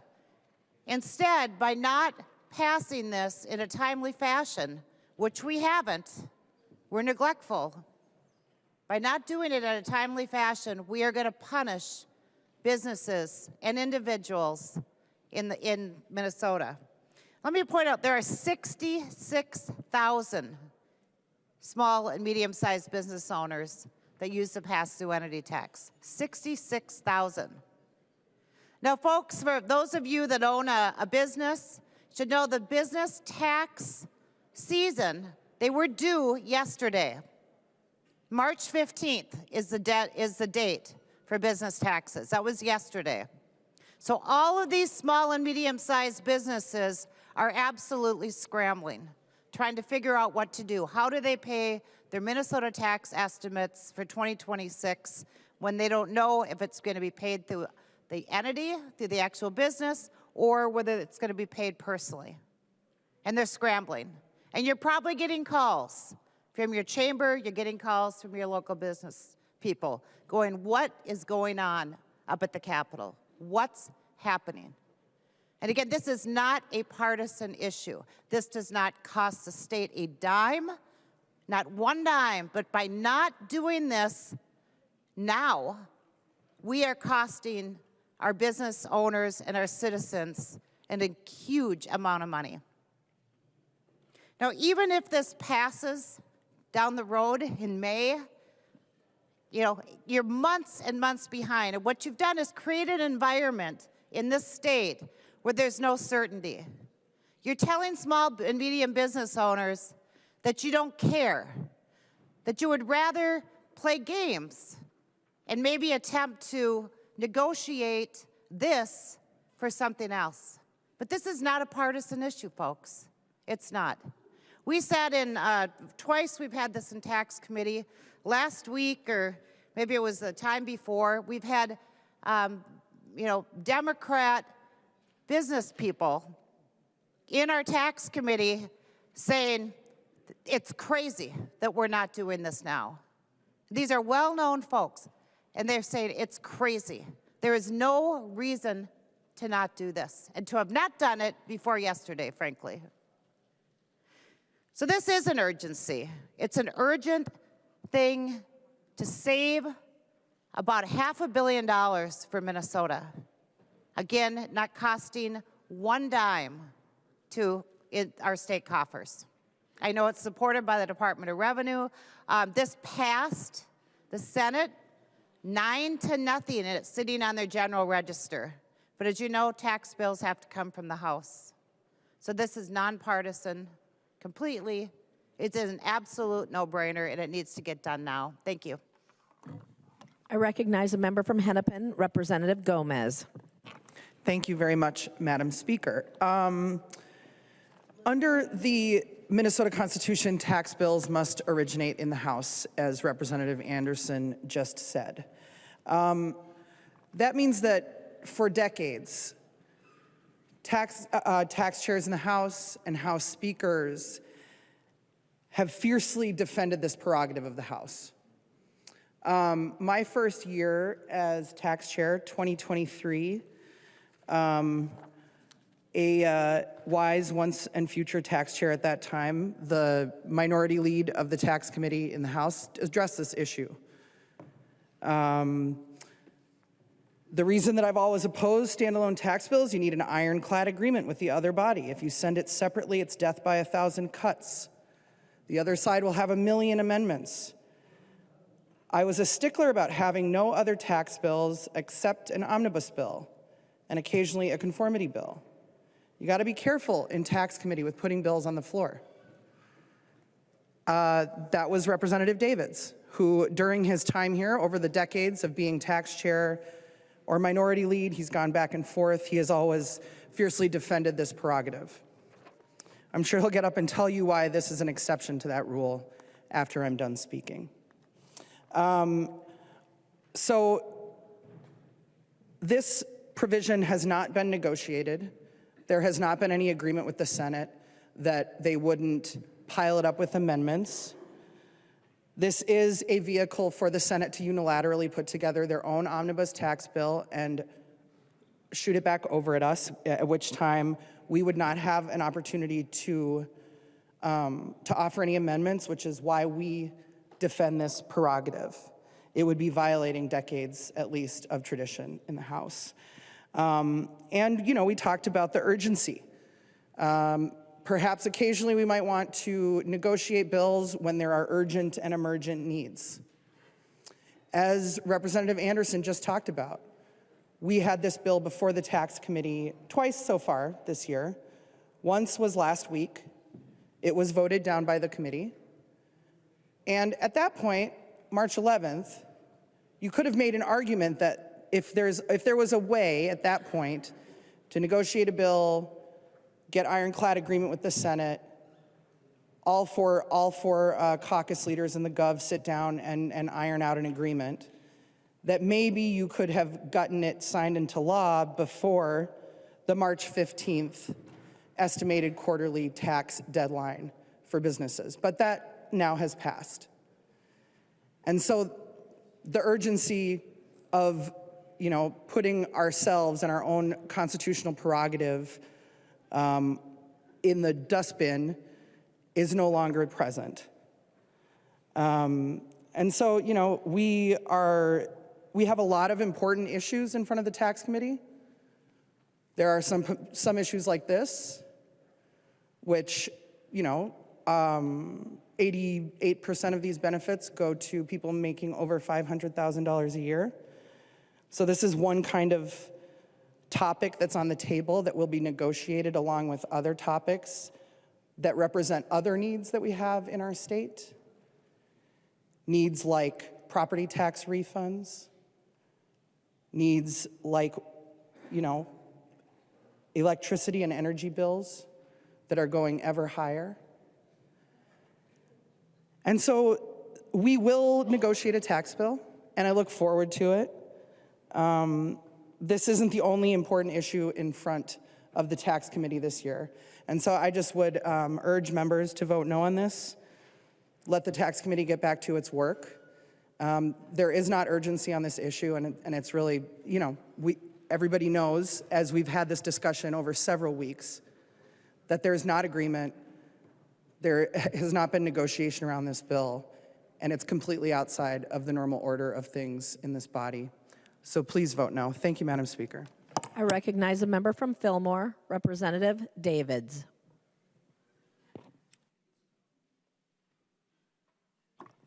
Thank you very much, Madam Speaker, and thank you very much, Chair Gomez. I'm glad you were listening to me over the years. Those are comments, you were exactly right. I've said those things. Don't go to the floor with an individual tax bill because you'll have death by 1,000 cuts. There'll be amendment after amendment after amendment. But this bill, we don't have a negotiated agreement in the House. The Senate has their bill. And members, if the Senate's going to play games with us, and they would, if they would take this bill and load it up, Chair Gomez, I'll be the first one to vote with you to knock that thing down. That's not what we're here for. We do have a sense of urgency here because this bill had to be passed by yesterday. We missed it. Now, I say we still have a sense of urgency because we have April 15th, and they'll be filing their individual tax returns, and it's going to be very hard for them to back up. What we have done to our 66,000 businesses in the state is unconscionable, and I would never want to correct Representative Anderson. I don't like going there. But let's say somebody gave a speech and they said it's worth $500 million. The Department of Revenue says it's worth $2.05 billion. Over 4 times that amount. It's a rounding error, I know. But members, the fiscal note, where is it here? The fiscal note is 0. It costs us nothing, and it makes Minnesotans put in their pockets $2.05 billion. Now, for me, that's not a lot. But for the 66,000 businesses, members, it is. This is a big deal. And yes, I do not take this lightly. We do have a tradition in this House Tax Committee, and Chair Gomez is exactly right. And I don't like going away from that. But what I'm struggling with is, I've always said in those speeches, it wasn't mentioned in the quote here, but I've always said, unless there's an agreement. My question is this: why isn't there an agreement? 9-0 bipartisan in the Senate. The Senate did the right thing. I can't believe I said that. I'm going to strike that from the record. But they did. Why we're sitting on this, I really have no clue. I don't know. This bill, you talk about an urgency. The other bills we had, you could argue an urgency or not. This is an urgency. This is an urgency. Now, the governor's budget, I believe, comes out tomorrow, and I can't say what's in it, but the first thing I'm looking for is the pass-through entities. Does the governor support this? Let's do a little history lesson here. 2020 and 1. We had probably the second best tax chair ever, Paul Marquardt. He was really good. And Chair Marquardt at the time came and visited with me, a mere member of the minority, and gave me this bill. We put this bill in effect. It passed 2021. I had help from now Commissioner Marquardt, help from the governor's office, because this is a really good deal. It was called the wraparound back then. To think we could do this and help our business at 0 cost to the state, 0. And bring in this is now, Representative Anderson, I'm using 2024, $2.05 billion. Came into the state. Now, if the folk, my good friends on the other side of the aisle, want to send that $2 billion to the federal government, I guess we just have to respectfully disagree. I want to keep that money here. I really, really do. 66,000 businesses. This is bipartisan, and yes, and Chair Gomez, I thank you for standing up for the integrity of the tax committee. I mean that very sincerely. But on something like this, my big question is, why isn't there an ironclad agreement? Why? Nobody can answer that for me, because this should have been done. It should have been done before March 15th when businesses file their taxes. Members, please vote green. I recognize the member from Hennepin, Representative Robbins. Thank you, Madam Speaker and members. I rise in support of this urgency. It is an urgency. We heard testimony in committee twice now of how important this is to all of our businesses across the state. It's not a partisan issue, and it isn't a negotiating tool because there's no money involved. So we are not negotiating for anything because the cost to the state is 0. We are simply enabling our businesses to keep more of their own money instead of sending it to the federal government. That helps our communities, it helps our businesses. I have no idea why we would say this is a negotiating tool. This is something we all should agree on. We should all be trying to do for our businesses. It doesn't cost us a dime, and it helps them, and it keeps our communities strong. So please vote green. I recognize the member from Clay, Representative Joy. Thank you, Madam Speaker. I rise to support this also because when we talk about the businesses community and you talk about what we just heard, we had bills on this floor that they said passed bipartisan, 35 to 32 in the Senate, 35 to 32. That's bipartisan. This passed 9-0. We've had other bills on this floor, an OIG bill, that passed 60 to 7. This here is a zero fiscal note. $0 is what it costs. They ask us to work across the aisle, try to get things done for Minnesota since we're a tied house. So we bring something that has zero fiscal note, but they want to hold a zero fiscal note to the end for negotiations and cause harm to small businesses. We heard a cannabis bill tonight that probably affects 1,800 businesses. Let's get this accelerated so it don't hurt small businesses. Yet here we are on a pass-through entity tax that's sending $2 billion to the federal government, which we heard a lot of opposition of the federal government tonight on the other side of the aisle. And yet we sit here and we don't even want to pay attention to this. Everybody's looking at their phones, reading their magazines, reading whatever they're doing over there. This is what's happening. This is zero fiscal note for you to press yes, move this through. The Senate will get it. They're going to put their amendments they're going to have. I understand the tax committee has always held the way they do things. They hold it to the end. But this is a bill here. We're not asking for $40 million like the emergency housing. This is very simple, a simple zero fiscal note. You know, when I met with Senator Rest on this, when we talked over her office, she got the new fiscal note because the first fiscal note said in 27 and 28, it had the words unknown. Now it has the number 0. So there is no changing. This is a 0. This is easy, members. I encourage us tonight. I know it's going to fail because it's failed in committee. They have failed it. They want to keep it for negotiations. Hopefully it's not a 1,400-page tax bill or what we're going to negotiate with the zero fiscal note. But I look forward to your guys' green vote. Thank you. I recognize the member from Washington, Representative Anderson, PE.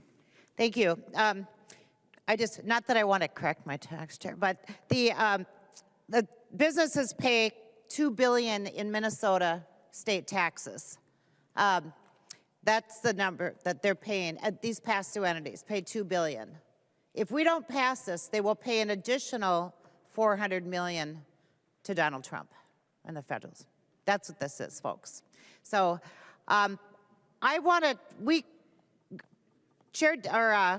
Co-Chair Davids said that there is no deal. We don't have an ironclad deal, but that he is willing to say on the floor that he will absolutely not support any amendments on this bill or as it comes from the Senate. I want to tell members of the tax committee and members on the other side of the aisle and ask my fellow Republican members if I can see a show of hands of people that will also make that commitment. Will you make the commitment to have a clean bill? Representative Gomez, Chair Gomez, it's right here. We're all there. We will make a commitment that we will not either amend the bill or if it comes back from the Senate with things on it, we won't support it. And there's your ironclad deal from this side of the aisle. Thank you. I recognize the member from Anoka, the maker of the motion, Representative Niska. Thank you, Madam Speaker and members. Thank you, Mr. Speaker. Mr. Speaker and members. This vote's real simple. This vote is real simple.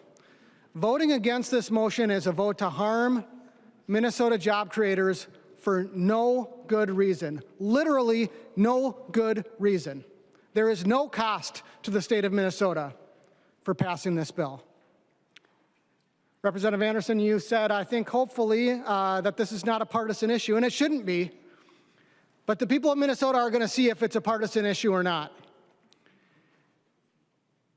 And I think what they're going to see is pure hostage taking by Minnesota Democrats of Minnesota small businesses and Minnesota job creators and Minnesota jobs.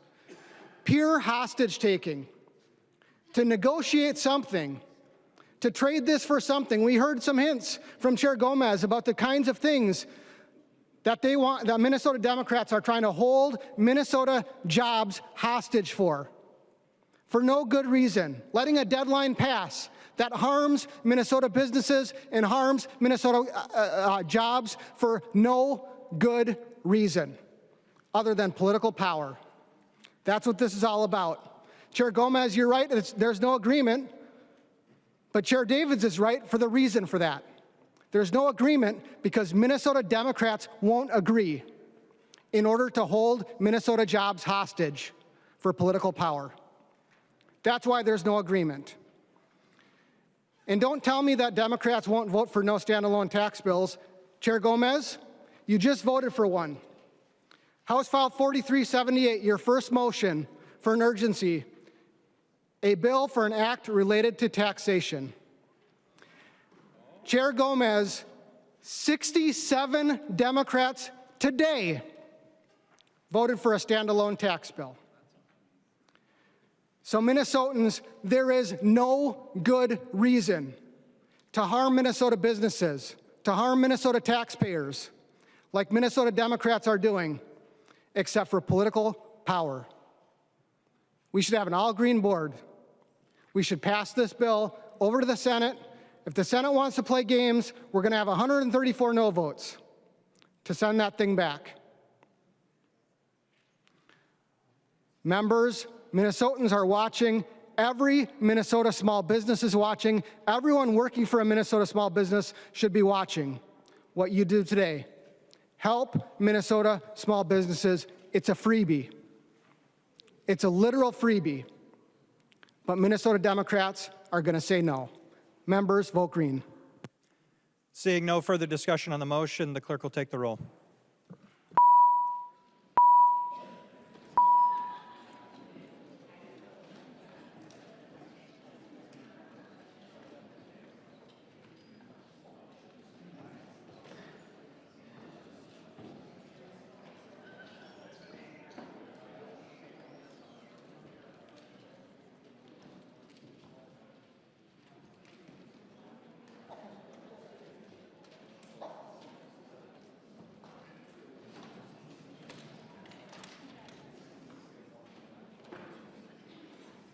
The chief clerk will call the names of the members voting remotely.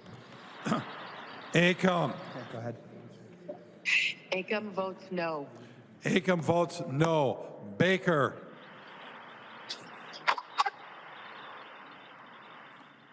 Go ahead. Baker votes aye. Baker votes aye. Carroll. Carroll, no. Carroll votes no. Fogelman. Fogelman votes aye. Fogelman votes aye. Frederick. Frederick votes no. Frederick votes no. Gilman. Gilman votes aye. Gilman votes aye. Hicks. Hicks votes no. Hicks votes no. Jones. Jones votes no. Jones votes no. Keeler. Keeler votes no. Keeler votes no. Kosnick. No. Cosmic aye. Kosnick votes aye. Kresha. Grisha, aye. Kresha votes aye. Lee F. Lee F, no. Lee F votes no. Liebling. Go ahead. Liebling votes no. Liebling votes no. McDonald. McDonald votes yes. McDonald votes aye. Purcell. Purcell, no. Purcell votes no. Quam. You're up. Aye. Quam votes aye. Rarick. Rarick votes aye. Rarick votes aye. Ryer. Ryer votes no. Ryer votes no. Smith. Smith votes no. Smith votes no.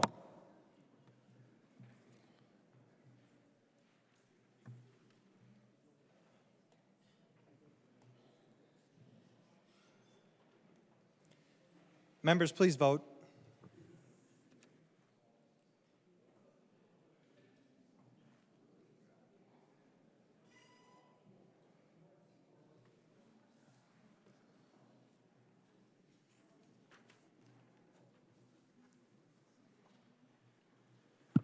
The clerk will close the roll.